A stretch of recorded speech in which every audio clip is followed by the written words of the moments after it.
Marcus Johnson loved his home for one simple reason: peace.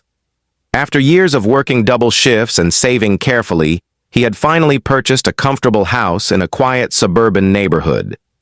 The backyard, with its small but beautifully kept swimming pool, was his sanctuary. Every evening after work, Marcus would pour himself a glass of iced tea, settle into a lounge chair, and let the cool water reflect the fading sun. To him, the pool wasn't just a luxury. It was a symbol of how far he had come. At first, life in the neighborhood seemed exactly as he hoped. Families waved as they walked dogs, children rode bikes along the sidewalks, and the hum of lawnmowers on Saturday mornings was the loudest noise he ever had to endure. But as Marcus soon discovered, peace in the suburbs could be fragile, and it only took one person to disturb it. Her name was Karen Whitmore. She lived 2 houses down and was known for her strong opinions and her habit of speaking louder than necessary. At neighborhood association meetings, she always had something to complain about: trash bins being left out too long, someone's paint color being too bright, or lawns that didn't meet her standards. Marcus had seen her in passing, but he never paid her much attention. That changed one summer afternoon when he noticed movement in his backyard while returning home early from work. Marcus pulled into his driveway, surprised to hear splashing. He walked around to the back and froze. There, lounging on a pool float as though she owned the place, was Karen. A pair of oversized sunglasses sat on her nose, and she waved casually as if her presence required no explanation. "Oh, hi, Marcus," she said, her tone breezy. "Hope you don't mind. It's so hot today, and your pool just looked too inviting." Marcus was too stunned to speak for a moment. He wasn't someone who jumped to confrontation, so he forced a polite smile and replied, "Actually, I do mind. This is my property." Karen laughed as though he had made a harmless joke. "Don't be so uptight. We're neighbors.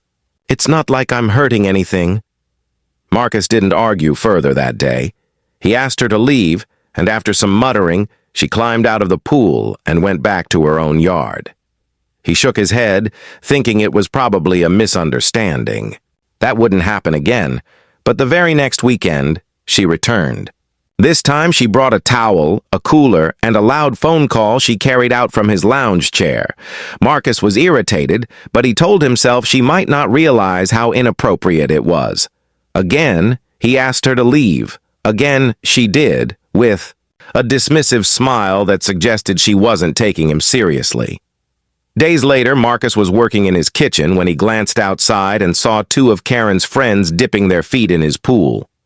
Karen sat with them, sipping a drink and laughing, as though his backyard had been transformed into her personal clubhouse. This time, Marcus didn't bother with niceties. He stepped outside and said firmly, "This is private property. You can't be here." Karen rolled her eyes. "Marcus, really? Don't make such a big deal out of it. We're neighbors. We should share." That was the moment Marcus realized this was not a misunderstanding. Karen had no respect for boundaries, and worse, she was starting to feel entitled to his space. When she finally left that afternoon, Marcus sat by the pool, staring at the calm water that only hours earlier had been disturbed by uninvited guests. What had once been his peaceful escape now felt like a battleground. He wanted to believe that Karen's arrogance would fade, that maybe she'd get bored and move on. But deep down, he knew this was only the beginning of a much bigger problem. Marcus sighed, picked up his phone, and began searching for ways to secure his backyard. He had worked too hard to let someone else claim what was his. And so, the story of the quiet homeowner and the entitled neighbor truly began. The next week, Marcus tried to shake off the unease. He wanted to believe the issue with Karen would fade on its own if he simply stood firm. After all, most people would feel embarrassed about being caught trespassing and would think twice before doing it again. But Karen was not like most people. On a bright Saturday morning, Marcus was mowing his lawn when he noticed Karen striding toward him. She wore oversized sunglasses and carried a clipboard, as if she were conducting official neighborhood business. Without greeting him, she gestured toward his pool gate. "You know, Marcus," she began, "it's really a shame to let a pool go unused during the day. Most of us in this neighborhood work too much to enjoy one. You should think about being a little more generous." Marcus shut off his mower and wiped sweat from his brow. "It's not unused," he said calmly. "It's mine. I use it when I want, and it's not for anyone else." Karen's lips tightened, and for a moment Marcus thought she would argue, more forcefully. But instead she gave a dramatic sigh. "It's selfish, don't you think?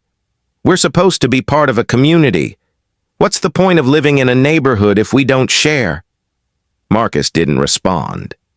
He simply restarted his mower, signaling the conversation was over. Yet inside, frustration grew.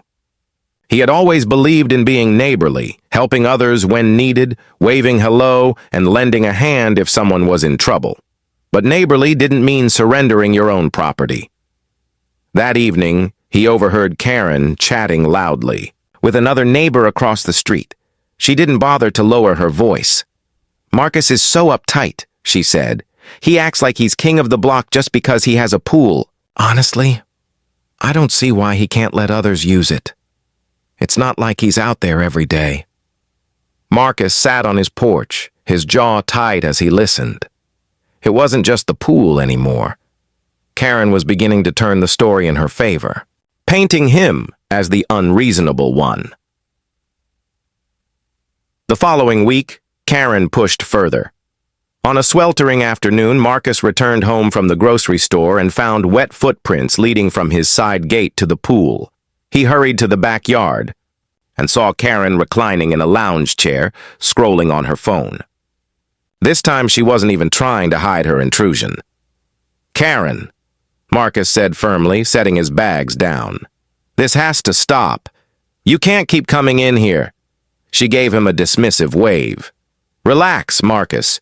You weren't even using it." "Don't be so territorial." Marcus felt his patience slipping. "This is private property. If you keep ignoring that, there will be consequences." Her head snapped up, and she pulled off her sunglasses. For a moment, her expression hardened, then she smirked. "Consequences? Please, don't be dramatic. We're neighbors. The association will be on my side if you try to make a fuss." Her arrogance stung more than her words. She truly believed she was untouchable. That evening, Marcus replayed the conversation in his head. He had always tried to avoid conflict, but Karen thrived on it. If he gave her an inch, she would take a mile. Days later, as Marcus watered his front lawn, another neighbor walked by and casually asked, "Hey, is it true you don't let Karen use your pool? She mentioned you've been a little strict." Marcus clenched the hose in his hand. So now she was spreading her version of events across the neighborhood. It was no longer just an annoyance. It was a campaign. Karen wasn't only trespassing. She was building a narrative where Marcus was the unreasonable neighbor. That night, Marcus sat at his dining table staring at the faint ripples in his backyard pool through the window. The water looked calm, but he knew what lay beneath, an unsettling current of conflict. Karen's arrogance wasn't slowing down. In fact, it was growing, and he sensed it was only a matter of time before things escalated further, and Marcus, usually patient and reserved, began to realize he could no longer ignore her behavior. Something had to give. For weeks, Marcus tried to maintain his patience. He reminded himself that peace was worth more than pride, and that losing his temper would only make matters worse. But no amount of patience could prepare him for the day Karen finally crossed the line. It happened on a Friday afternoon. Marcus had worked a long shift, eager to return home, grab a cold drink, and relax by his pool. Pulling into his driveway, he noticed something strange. Music, laughter, the unmistakable sounds of people enjoying themselves drifted from his backyard. His chest tightened as he stepped out of the car. bags of groceries dangling from his hands. He followed the noise and pushed open the side gate. What he saw nearly made him drop everything. Karen had thrown what could only be described as a pool party at his house. There were half a dozen people splashing in the pool, colorful floats drifting across the water, and food containers spread out on his patio table. Karen herself sat comfortably in a lounge chair, sipping from a tall glass, and chatting with two friends as if she owned the place. For a moment, Marcus just stood there in shock. His pool toys, his chairs, even the cooler he had left neatly tucked away, were being used without permission. The sight was surreal. Finally, he found his voice. "What in the world do you think you're doing?" The laughter quieted. A few of the guests looked uneasy, but Karen only gave a casual wave, smiling as though he had walked into his own welcome party. "Oh, Marcus, you're home early. I hope you don't mind. We were just cooling off. It's such a hot day, and you weren't using the pool." Marcus set his groceries on the patio table with a thud, his patience stretched to its final thread. "This is my property. You can't just invite people here and act like it's yours." Karen's smile tightened, but she didn't budge. "Don't be so dramatic. We're just neighbors enjoying the summer. Honestly, you should be more neighborly. People like to gather. It brings community spirit." "Community spirit?" Marcus repeated, incredulous. "This is trespassing. You don't get to decide what happens in my backyard." One of Karen's friends tugged at her arm, whispering something nervously, but Karen brushed her off. She leaned forward, lowering her sunglasses with a defiant glint in her eyes. "If you're really going to make such a fuss, maybe I'll bring it up at the next association meeting. You'll see, people agree with me. A pool should be enjoyed, not hoarded." The sheer audacity of her words left Marcus stunned. She wasn't apologizing. She wasn't embarrassed. She was challenging him, right in his own backyard. "Everyone out," Marcus said firmly. His voice carried a weight it hadn't before. The guests hesitated, glancing at Karen for direction. She rolled her eyes, muttering something about him being territorial, but finally stood and gathered her things. Slowly, the others followed, leaving wet footprints and half-eaten food behind. When the gate finally shut behind them, Marcus stood in silence, the sound of dripping water echoing around him. He looked at the floating toys bobbing in the pool and the mess on his patio table. Anger burned in his chest, but beneath it was something stronger, resolve. He realized at that moment that Karen had no intention of stopping. Asking politely hadn't worked. Being patient hadn't worked. Karen saw his kindness as weakness, and she had pushed him to the breaking point. That night, Marcus stayed up late, scrolling through online forums and reading about homeowners dealing with difficult neighbors. He learned about property rights, trespassing laws, and homeowners association bylaws. The more he read, the clearer it became. Karen had been getting away with this because she thought he wouldn't fight back. But she was wrong. Marcus began making a plan. He ordered security cameras, checked the locks on his gates, and even started a log to document every incident.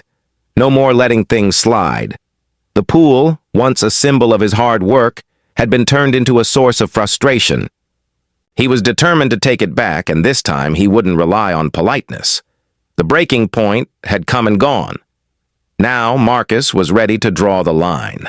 The weekend after Karen's pool party, Marcus thought perhaps she might back off, embarrassed by how far she had pushed things. But if anything, her behavior escalated. It was almost as though she saw his refusal to bow down as a challenge, one she was eager to win. On Monday morning, Marcus found a bright orange notice taped to his front door. It was from the Homeowners Association. According to the letter, he was being cited for excessive lawn growth and failure to maintain appropriate curb appeal. Marcus stared at the paper in disbelief. His lawn was mowed weekly, and his flower beds were neatly trimmed. It didn't take a genius to figure out who had filed the complaint. Later that week, another letter arrived. This one claimed Marcus had been playing disruptively loud music late into the night. Marcus almost laughed at the absurdity. He was usually asleep before 10, and his evenings rarely involved more noise than the hum of the air conditioner. Still, the complaints were stacking up, and the implication was clear. Karen was using the HOA as her personal weapon. At first, Marcus considered ignoring the letters, but when he mentioned them to a neighbor across the street, he noticed the way the man hesitated before replying. "Yeah, Karen's been saying you're, well, a little difficult lately," the neighbor admitted carefully. "Something about not being cooperative with the community. I don't pay it much mind, but you know how fast gossip spreads." That evening, Marcus sat on his porch staring at the neat stretch of grass in front of his house. He realized Karen wasn't simply being nosy anymore. She was trying to build a narrative, one where Marcus was the problem neighbor, the selfish one, the rule breaker. If she succeeded, it wouldn't just be annoying, it could turn the entire HOA against him. The next homeowners association meeting came faster than expected. Marcus attended reluctantly, knowing Karen would likely be there, waiting for an audience. He wasn't wrong. The meeting was held in the community clubhouse, a modest room with folding chairs arranged in neat rows. As Marcus walked in, he could feel eyes on him, whispers rippling through the group. Karen sat near the front, clipboard in hand, her posture straight and confident. When the time for open discussion came, she wasted no time. "I think it's unfair," she announced, her voice carrying across the room, "that certain neighbors have amenities that go unused while the rest of us suffer through these hot summers. Community living should be about sharing resources, not hoarding them." Marcus's jaw tightened. She wasn't even hiding her intentions anymore. Karen continued, her tone syrupy sweet, but her words sharp. "And frankly, when residents refuse to cooperate, it reflects poorly on all of us. I've filed several complaints about property upkeep and noise disturbances. I'm only saying what many of us are already thinking." A few people shifted uncomfortably in their seats. Some nodded faintly, though others avoided looking at Marcus altogether. The board members exchanged glances, clearly unsure how to respond. Marcus rose slowly to his feet. He wasn't one for public speaking, but he wasn't about to let her smear him without saying a word. "I take care of my property," he said evenly, "and anyone who lives near me knows I don't throw loud parties or cause trouble. As for my pool, it's mine. I worked for it, I maintain it, and it's not for the neighborhood to share. That's not selfish. That's called respecting property lines." Karen gave a small laugh, shaking her head as though he were a child who didn't understand the rules. But Marcus noticed something. Her confidence wasn't as unshakable as before. A few neighbors murmured in agreement with him. One even whispered loudly enough for others to hear, "She's the one who causes trouble, not Marcus." The meeting ended without a resolution, but Marcus left with a strange sense of calm. For the first time, he had stood up in public and drawn the line clearly. He wasn't going to allow Karen to twist the truth unchallenged. Still, he knew this was far from over. Karen wasn't the type to let things go. She would come back harder, louder, more determined. And if he wanted to put an end to her meddling once and for all, he needed more than words. He needed proof. As he walked back to his car, Marcus made a silent promise. The next time Karen tried to overstep, he'd be ready.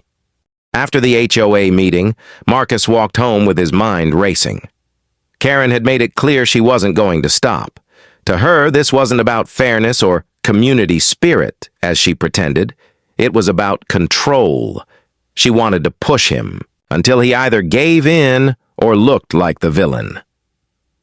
But Marcus had learned something valuable at that meeting. For all her noise, Karen thrived on perception. She counted on making herself look like the reasonable neighbor and him like the stubborn outsider.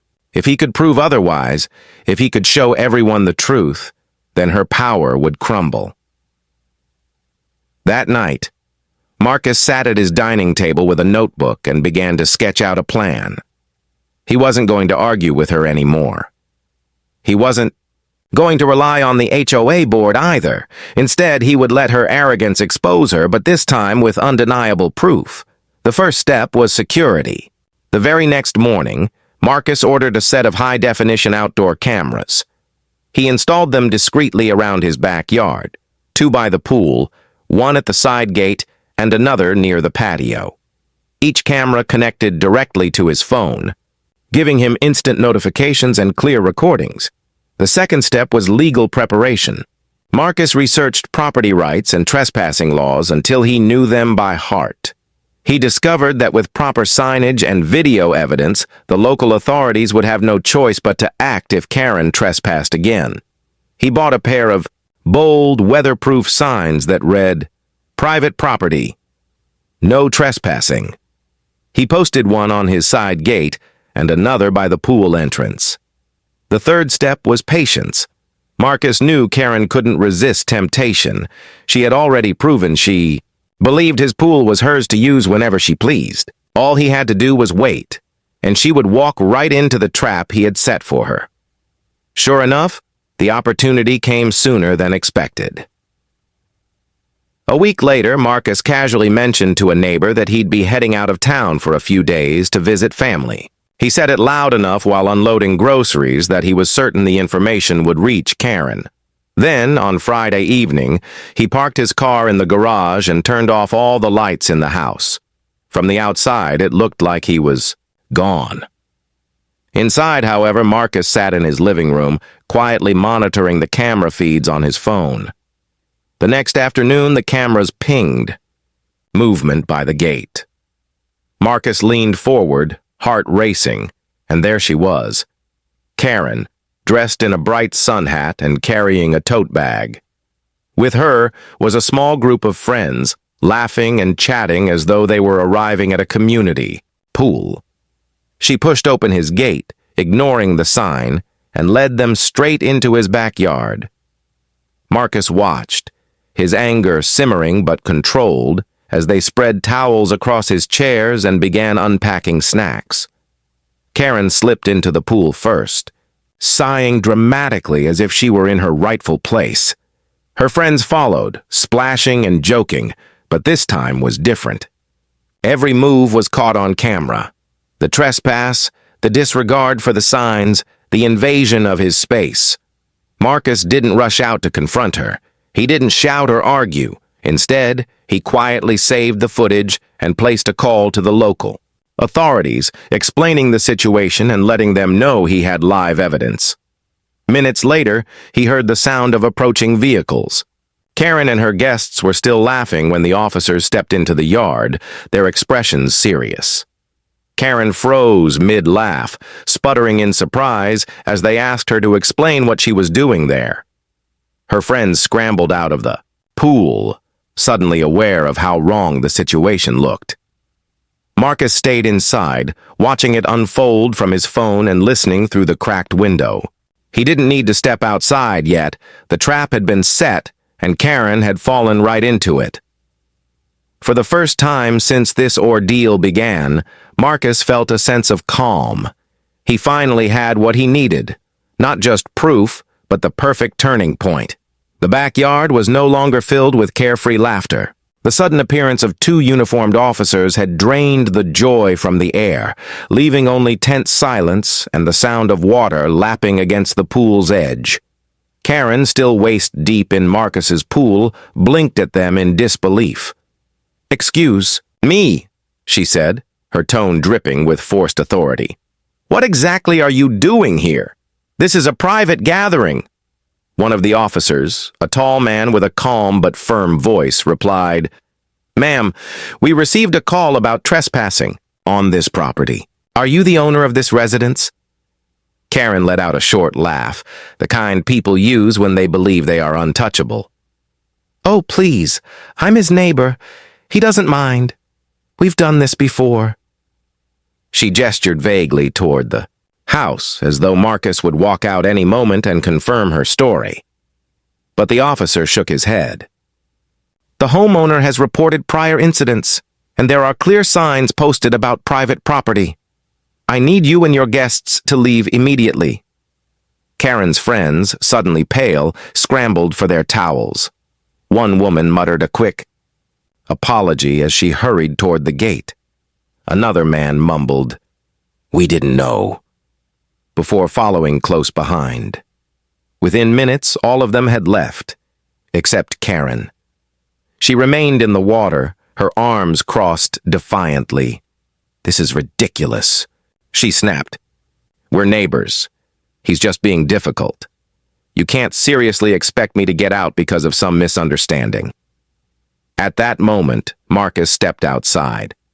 He had waited long enough. Dressed casually, phone in hand, he walked across the patio with the calm confidence of someone who knew the truth was on his side. "There's no misunderstanding," Marcus said evenly. "You broke into my yard. You ignored the signs. And you've done this before, even after I asked you to stop." Karen's face twisted. For the first time, there was a flicker of uncertainty in her eyes. She glanced between Marcus and the officers, clearly realizing the situation wasn't turning in her favor. "Marcus," she said quickly, her tone switching from arrogant to falsely sweet. "Come on, you know I wasn't doing anything wrong. I just thought it would be nice to use the pool while you were away. I even kept an eye on things for you. That's being a good neighbor, isn't it?" Marcus didn't flinch. He held up his phone and tapped the screen, showing the officers the live camera feed that had captured everything from the moment she stepped through the gate. The footage was clear. Karen leading her friends in, setting up snacks, and diving straight into the pool. "Does that look like keeping an eye on things?" Marcus asked. The officers exchanged a glance, then turned back to Karen. "Ma'am, you've been told to leave. If you refuse, we'll have no choice but to issue a citation for trespassing. Do you understand?" Karen's jaw clenched. For a moment, it looked like she might argue further, but the weight of the evidence and the sharp stares of the officers finally broke through her pride. With a dramatic huff, she climbed out of the pool, dripping water across the patio as she stormed toward the gate. "This isn't over," she muttered under her breath. Marcus stood still, arms crossed, as the officers escorted her out. He didn't smile, didn't gloat. He simply watched as she disappeared down the street, her friends nowhere in sight. The sound of the gate clicking shut behind her was more satisfying than any argument he could have won. One of the officers lingered for a moment, turning back to Marcus. "You did the right thing, sir. Document everything. With evidence like this, she won't have much ground to stand on if she tries again." "Thank you," Marcus said quietly. When the officers left, Marcus finally exhaled. His backyard was silent again, save for the faint buzz of crickets in the evening air. The pool, still rippling from Karen's hasty exit, looked almost peaceful, but Marcus knew the real battle wasn't over. Karen had been humiliated, yes. She had been caught in the act and forced to leave, but she wasn't the type to give up easily. If anything, this confrontation would fuel her determination to strike back. Still, Marcus felt a shift inside himself. For the first time since this ordeal began, he wasn't just reacting to Karen. He was ahead of her. He had proof. He had the law on his side, and he had shown her that her arrogance had limits. The moment of truth had arrived, and Marcus had stood firm. Whatever came next, he knew he was ready. Karen disappeared into her house after the police incident, and for the first time in weeks, Marcus's backyard was quiet. But he knew better than to think it was over. Karen wasn't someone who accepted defeat gracefully. If anything, she would be plotting her next move. That was why Marcus decided not to wait for her to strike again. This time, he would take the fight directly to her. The morning after the confrontation, Marcus gathered every piece of evidence he had collected. He organized video clips from his security cameras, screenshots of text alerts, and even saved copies of the bogus HOA complaints she had filed against him. Each file was labeled neatly, forming a timeline that told a story Karen could no longer twist. When the next homeowners association meeting rolled around, Marcus arrived early. The clubhouse was busier than usual. News of the incident had spread quickly, and many residents seemed eager to hear what would happen.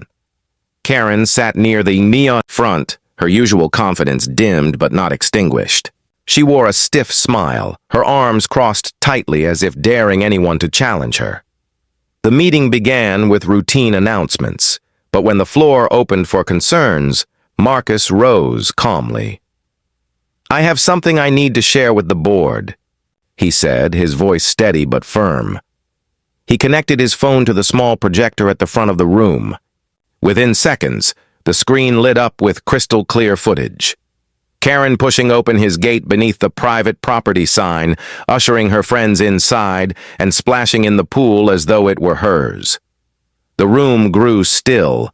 Some gasped. Others exchanged knowing looks. "This," Marcus said, pointing to the footage, "is what I've been dealing with. Trespassing, disrespect, harassment, and all while she's been filing false complaints against me with this board." Karen shot to her feet, her face flushed. "That's not the full story. He's twisting it to make me look bad." But Marcus didn't flinch. "Everything you see here is time-stamped and recorded from my property. I also have copies of every complaint you filed, all of which were baseless. I've reported this behavior to the local authorities, and I'm prepared to pursue further action if it continues." The board members shifted uncomfortably. One cleared his throat. "Mrs. Whitmore, is this accurate?" Karen stammered, her composure cracking. It's just a misunderstanding. He exaggerates. I was only trying to use my property." "Without permission," Marcus finished. His calm tone contrasted sharply with her flustered defensiveness, and it didn't go unnoticed by the room. For the first time, Karen had no audience willing to nod along with her. A neighbor in the back spoke up. "She told me he was refusing to keep up his yard, but look at it, it's one of the nicest on the block." Another muttered, "Always knew she liked to stir trouble." The tide had turned. The board, sensing the shift in opinion, quickly moved to distance themselves. "The evidence is clear," one member said. "From this point forward, any further complaints will require proof before they're considered. And, Mrs. Whitmore, we strongly advise you to respect Mr. Johnson's property rights." Karen sank into her chair, her face tight with embarrassment. Marcus wasn't finished. "I'm not asking for special treatment. I just want peace. But if this harassment continues, I won't hesitate to file a formal civil complaint. I'd prefer to resolve this here, but I won't tolerate another incident." The firmness in his voice carried weight. For weeks, Karen had painted him as unreasonable. Now, everyone could see the truth. Marcus had been patient, respectful, and more than fair. It was Karen who had crossed the line again and again. When the meeting adjourned, several neighbors approached Marcus to shake his hand. Some offered apologies for believing Karen's stories. Others quietly admitted they'd been afraid to speak up before. Marcus accepted their words politely, but inside, he felt something deeper: vindication. As he walked home, the evening air cooler than usual, Marcus reflected on how much had changed. He no longer felt like a man under siege. For the first time, he was in control. Karen had built her power on perception and intimidation, but once stripped away, she had nothing. The tables had turned, and Marcus intended to make sure they stayed that way. In the days following the HOA meeting, the neighborhood felt different. For the first time in months, Marcus could step into his backyard without a knot of frustration in his chest. The pool shimmered beneath the sunlight, calm and undisturbed, as though it too had been waiting for this moment of peace. Karen, meanwhile, seemed to vanish into the background. She no longer strutted across lawns or issued unsolicited reminders about community standards. Her curtains remained drawn most of the time, and when she did appear, it was with hurried steps and no audience to rally. The authority she had wielded so carelessly had dissolved in front of everyone, and she had no way to rebuild it. For Marcus, the change was more than just the absence of her noise. It was the presence of something new: respect. Neighbors who once nodded politely now stopped to chat.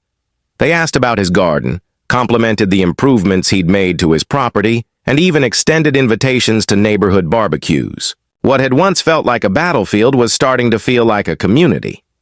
One afternoon, as Marcus lounged by the pool with a book, his neighbor Dan stopped by with his young son. "Mind if we say hi?" Dan asked, his voice a little sheepish. "Not at all," Marcus replied, setting down his book. Dan hesitated before continuing. "I just wanted to say, you handled everything with a lot more patience than most of us could have. I think people see that now. And, if you're ever open to it, my kid would love to swim sometime. With permission, of course." Marcus smiled. "I'd be glad to have you both over. Respect goes a long way." It was a small exchange, but it carried weight. The narrative Karen had spun about him was gone, replaced by his own example. By holding his ground without stooping to her level, he had earned trust that couldn't be forced or faked. Still, Marcus knew he couldn't let his guard down completely. He kept the security cameras in place, not out of paranoia, but out of wisdom. He understood people like Karen. Defeat didn't always end their behavior, but it did teach them limits. And with every sign, every camera, every piece of evidence tucked safely away, those limits were now firmly established. The HOA board, too, had changed its tone. In the weeks after the meeting, new policies were introduced requiring proof for all complaints. The endless stream of petty notes and letters slowed to a trickle, freeing the community from Karen's constant meddling. The president even stopped by Marcus's home personally to thank him for bringing the issue to light. By the end of the summer, life in the neighborhood had settled into a rhythm that felt almost ordinary. Kids rode bikes down the cul-de-sac. Families hosted cookouts. Laughter carried on the breeze instead of tension. And through it all, Marcus's pool became a quiet sanctuary once again. On a warm evening in September, Marcus hosted his first official gathering since moving in. A small group of neighbors came by, Dan and his son, the couple from across the street, and even a few others who admitted they'd been nervous about speaking up before. They shared food, told stories, and for the first time treated Marcus, not as an outsider, but as part of the fabric of their neighborhood. As the sun dipped below the horizon and the pool lights flickered on, Marcus leaned back in his chair and exhaled. It wasn't just about winning against Karen. It was about reclaiming his space, his peace, and his right to live without being harassed. Karen's house sat dark across the way, her curtains still drawn. Marcus didn't gloat. He didn't need to. The real victory wasn't in her silence, but in the fact that her influence no longer defined the neighborhood. For Marcus, the journey had been exhausting, but it had also been clarifying. He had discovered that dignity and patience could be stronger weapons than anger. He had turned the tables not through shouting or revenge, but through strategy, proof, and calm determination. And now, as laughter echoed from his patio and the smell of grilled food lingered in the air, Marcus knew the truth. He had more than survived. He had reshaped the story. The days of Karen's interference were over. At last, the pool and the peace that came with it belonged solely to him.